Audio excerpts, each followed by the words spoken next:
Здравствуйте! В эфире информационная программа «Настоящее время Азия» с главными событиями дня. В пражской студии я, Джубек Бегалиева. Сегодня в программе. Итоги кровавого теракта во французской Ницце. Вооруженный террорист на грузовике врезался в праздничную толпу на самой известной набережной мира. Раздавлены 84 человека, 120 ранены. Среди погибших много детей. Никогда в жизни не выходите в такую толпу. Сидите дома и хрен с ними, с этими праздниками. Новая опасная болезнь в Западном Казахстане на всю жизнь превращает маленьких мальчиков в карликов. Виновата плохая экология. Родители 7-летнего Мадияса просят помощи у президента страны. Я обращаюсь к руководству, Нурсултану Абишевичу, чтобы вы помогли моему ребенку, потому что может нарушение роста у ребенка вызвано состоянием экологии. В Киеве движется отравленная вода. В притоках Днепра гибнет все живое. Власти отрицают опасность. Это скинутые очистные стоки отстойников, полей фильтрации, которые стояли несколько лет. Южнокорейские военные после охраны границы Северной Кореи снимают стресс при помощи занятий балетом. По мнению командования, это самое лучшее средство от психического перенапряжения у солдат. Здесь, рядом с демилитаризованной зоной, все постоянно в напряжении, и часто я не чувствую себя в безопасности, но благодаря балету я обрел спокойствие и уравновешенность. Новое приложение к айфону Pokemon Go с дополненной реальностью свело с ума весь мир. Покемонов ловят в самых неожиданных местах. Запрет на ловлю виртуальных карманных монстров уже введен в Кремле. Об этом же заявили в музее концлагеря Освенцим. Просто немыслимо, чтобы это место использовалось для игр и забав. Попытка военного переворота в Турции провалилась. Властям удалось ситуацию взять под контроль. В ночь на субботу часть турецкой армии попыталась захватить власть в стране. У мятежников были танки, тысячи солдат и боевая авиация, самолеты и вертолеты.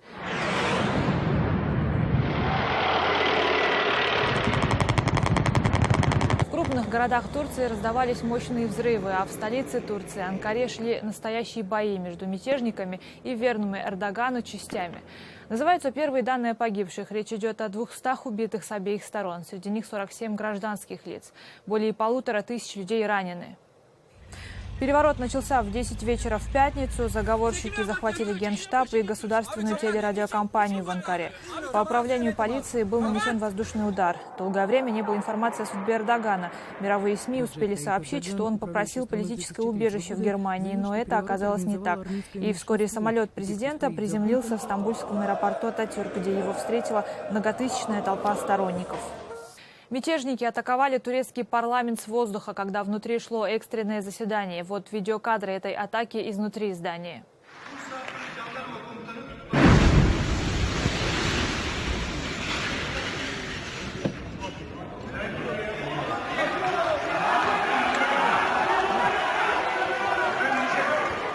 А это кадры бомбового удара по парламенту Турции, который передавал в эфире американский телеканал Fox News. После того, как верные президенту части армии также вошли в турецкие города, на земле и в небе столицы Турции развернулось настоящее сражение. Правительственный истребитель F-16 сбил над городом вертолет мятежников. Сообщается, что другой вертолет был сбит в Анкаре в момент, когда он наносил удары по главному центру связи.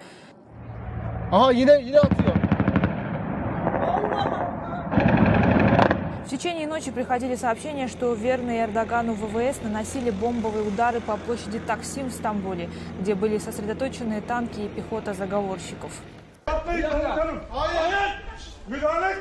Также организаторы неудавшегося переворота пытались захватить офис CNN Турция, который транслировал в своем эфире заявление Эрдогана и турецкого премьер-министра Бинали Йылдырыма. Им удалось на какое-то время прервать вещание телекомпании, но в конце концов сотрудники разоружили солдат. Жители Турции в основном не поддержали мятежников и вышли на улицу по призыву премьер-министра, чуть позже и самого Эрдогана. На улицу выходили даже те, кто не поддерживает политику властей, но не согласны с такой сменой власти. Среди тех, кто вышел на улицу, были и те, кто поддержал военных, но они оказались в абсолютном меньшинстве.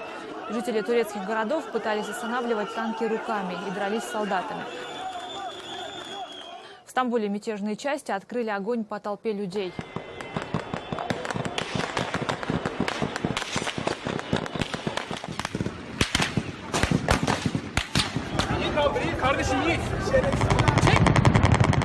Сейчас почти все руководители мятежа арестованы. Солдаты тысячами сдаются властям.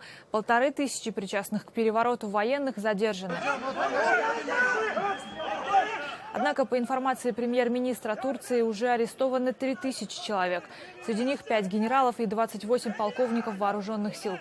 Власти Турции обсуждают возможность возвращения смертной казни для участников неудавшегося переворота.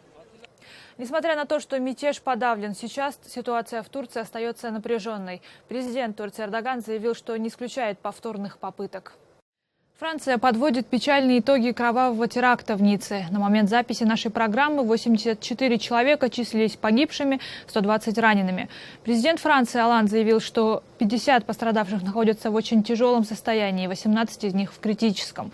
Террорист на грузовике на большой скорости врезался в толпу людей, которые собирались расходиться с променада после праздничного фейерверка ко Дню Бастилии, главного национального праздника Франции. Поначалу большой грузовик двигался медленно. Его пыталась остановить полиция, и даже какой-то мотоциклист совершил попытку открыть кабину. После того, как полиция открыла огонь, грузовик стал набирать скорость и врезался в толпу. Вот кадры того, как автомобиль врезается в толпу.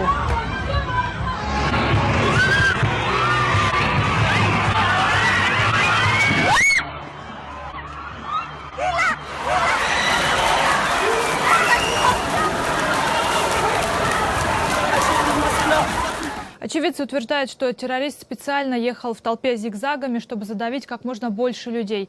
Некоторые сообщают, что преступник еще и стрелял из кабины. Французские власти заявляют о большом количестве погибших детей. Среди раздавленных террористов есть граждане самых разных стран. Ницца – любимое место туристов со всего мира. На данный момент известно об одной погибшей из России, 2 из Соединенных Штатов и погибшем туристе из Украины. Также пострадали граждане более чем 15 стран. Сразу в момент теракта по всему 500-тысячному городу началась паника. Многие решили, что террористы захватили полгорода. Помощь приехала только спустя полчаса. Грузовик взял и раздавил всех. Мы работали там на набережной. Потом были выстрелы. Никто не понимает, что происходит. Никто не понимает, что происходит. Тысячи людей просто только что вылетели из старого города. Никто просто не может понять, что случилось. Грузовик просто начал ехать по людям, стрелять по людям. Мы были в 10 метрах от этого, и это картина, которая будет преследовать до конца жизни, по-моему. Никогда в жизни не выходите в такую толпу.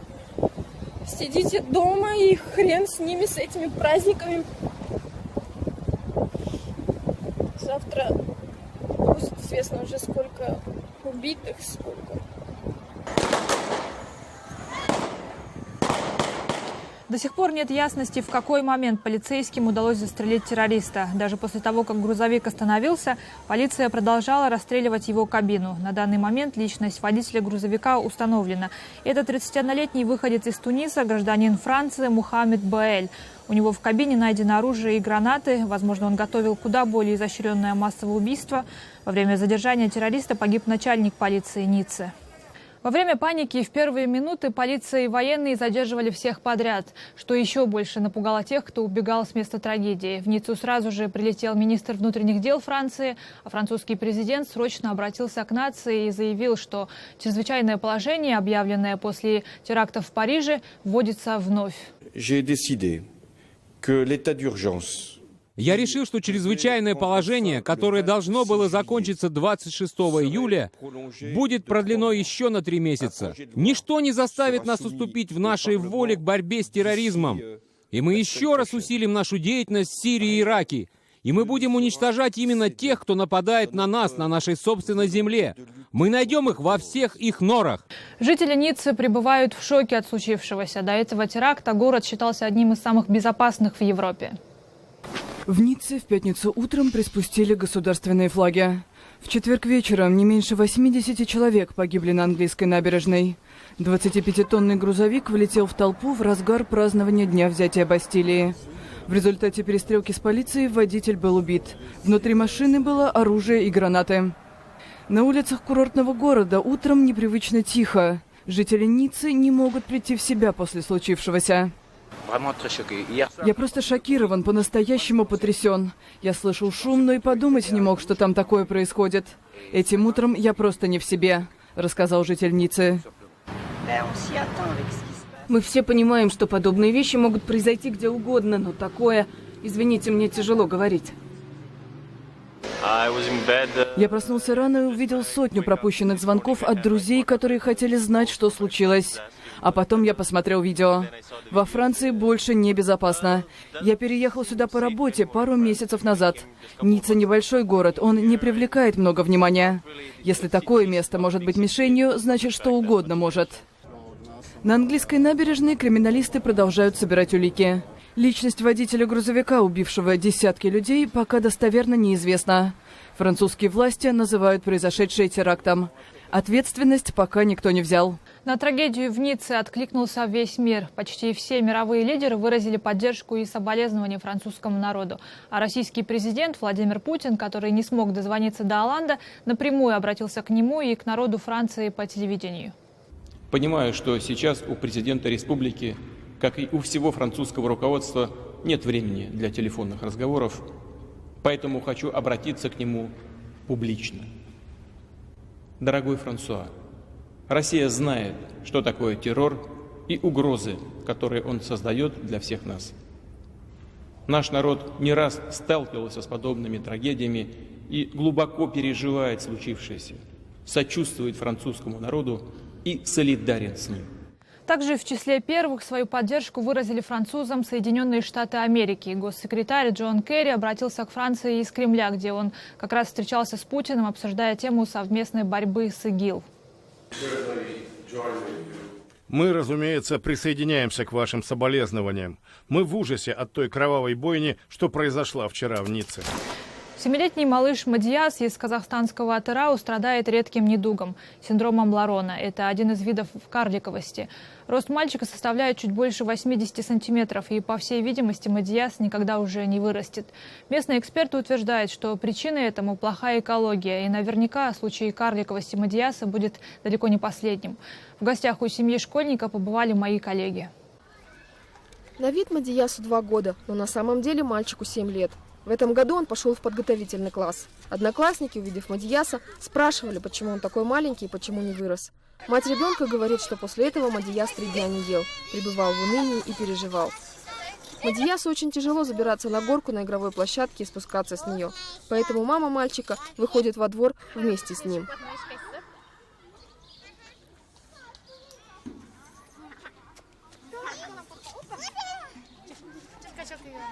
Когда Мадияс родился, он ничем не отличался от других детей. Мать забила тревогу через год, когда стала замечать, что ребенок не растет. Они обошли десятки клиник, побывали у многих врачей. В центре матери и ребенка в Астане Мадиясу поставили диагноз синдром Ларона. Это один из видов карликовости.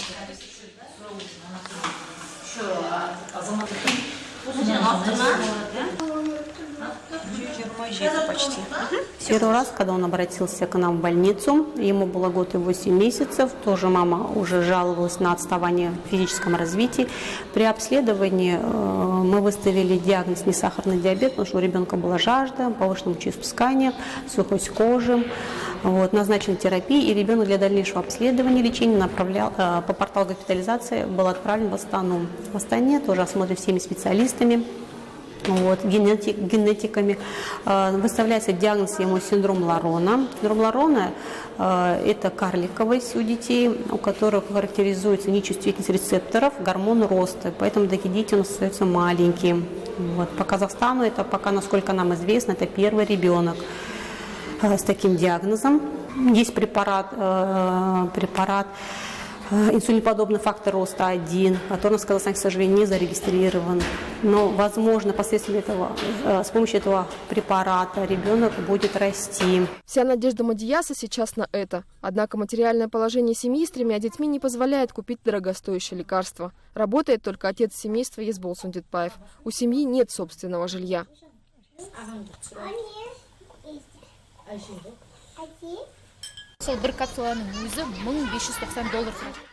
Одна капсула стоит $1500. В год нужно 40 флаконов. Это $60 000. Я обращаюсь к руководству, Нурсултану Абишевичу, чтобы вы помогли моему ребенку, потому что может нарушение роста у ребенка вызвано состоянием экологии. Академик Муфтах Дияров подтверждает опасения матери ребенка. Его последние исследования, проведенные с 1997 по 2014 год, показали, что Жиловойский район лидирует по распространенности заболеваний, вызванных неблагоприятной экологической средой и влиянием нефтедобычи. Около половины населения района страдает от 11 видов заболеваний, говорит академик. Теперь мы обследовали, проанализировали, значит, влияние выбросов Тенгизским в разрезе районов. Жиловского района, Средний зон. Это врачи изучили 18 видов болезней. Вот средние всех видов болезней, значит, взять, то в среднем заболеваемость общим видом болезней Жиловского района приходит 47,5%. На территории Жиловойского района расположено крупное нефтяное тенгизское месторождение, которое разрабатывает компания «Тенгиз-Шевройл». Лекарство для мадьяса стоимостью 23 миллиона тенге для такой компании подобно капле в море. А он укротил грубо, и он уходит. Мадьяс, несмотря на свое особенное телосложение, как и другие его сверстники, переживает счастливые моменты детства. У него есть и своя мечта. Я хочу стать пожарным, когда вырасту, потому что пожарные спасают людей. Сания Тойкен, Азаттык ТВ. Далее в программе. К Киеву движется отравленная вода. В притоках Днепра гибнет все живое. Власти отрицают опасность. Это скинутые очистные стоки отстойников, полей фильтрации, которые стояли несколько лет. Южнокорейские военные после охраны границы Северной Кореи снимают стресс при помощи занятий балетом. По мнению командования, это самое лучшее средство от психического перенапряжения у солдат. Здесь, рядом с демилитаризованной зоной, все постоянно в напряжении, и часто я не чувствую себя в безопасности, но благодаря балету я обрел спокойствие и уравновешенность. Новое приложение к айфону Pokemon Go с дополненной реальностью свело с ума весь мир. Покемонов ловят в самых неожиданных местах. Запрет на ловлю виртуальных карманных монстров уже введен в Кремле. Об этом же заявили в музее концлагеря Освенцим.